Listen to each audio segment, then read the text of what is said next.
With the visitor being able to register and their password hashed, we are ready to turn our attention to the login process.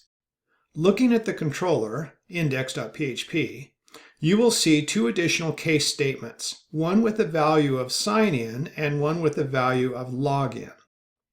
The first is the value that will trigger the delivery of a login view. The second will process the login attempt.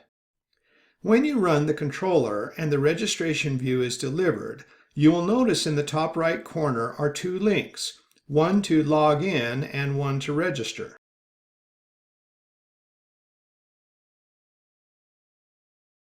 If you hover your mouse over the login link, you will see in the status bar in the bottom left corner of the browser a link to the controller with a name-value pair being passed as parameters. The name is action and the value is sign in. In the controller, that case should simply include the login.php view and then exit. This will deliver the view to the browser. Go to the controller, find the case sign in, and include the login.php view, then add an exit statement after it on the next line. Save the controller and run it.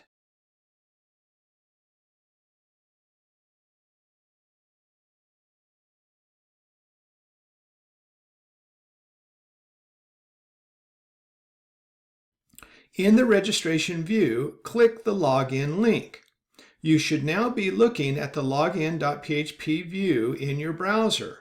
If not, go back and troubleshoot your code until it works. In the login view, you will see that the submit button has a value of login with a capital L. That is the value that is associated with the action name. When the user provides his or her email and password, then clicks the login button, the data is sent to the controller. Return to the controller and find the case login statement. We will write the login process here. In order to make the login happen, we will need a session. A session is a block of server memory that we can use to store data. In order to be logged in, we will have to store data to the session and check the session and the data exist as we move from controller to view and back between browser and server. The session will be needed in all controllers and views. In the controller, scroll all the way to the top. On line 17, type if parenthesis, exclamation point, $_session, notice session is all capitals, closing parenthesis, left curly brace, session _ start, left and right parentheses, semicolon, right curly brace. This line checks to see if a session does not exist. If not, it creates one. It also serves to provide access to the session if it does exist. If you look at the views in the Views folder, you should see that all of those views already have the same code. Beginning on line 85 in the controller, collect the two inputs, email and password, just as you did in the registration process.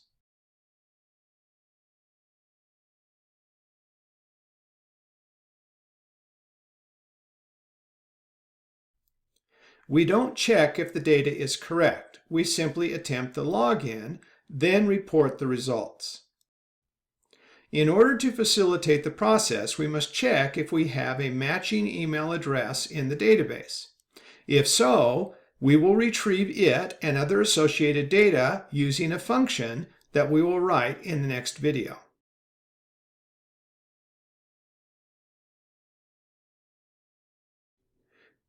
With data retrieved from the function call, we must find out if the plain text password that was provided in the login attempt matches the hashed password that already exists in the database.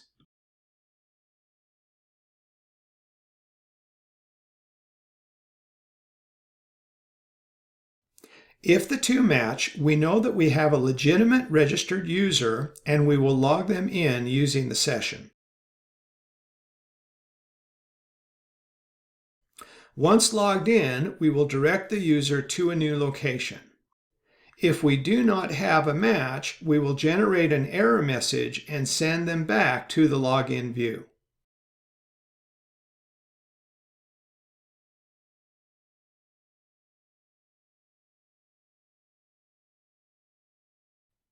When we are done in the controller, we will write the function to do the heavy lifting in the model in the next video.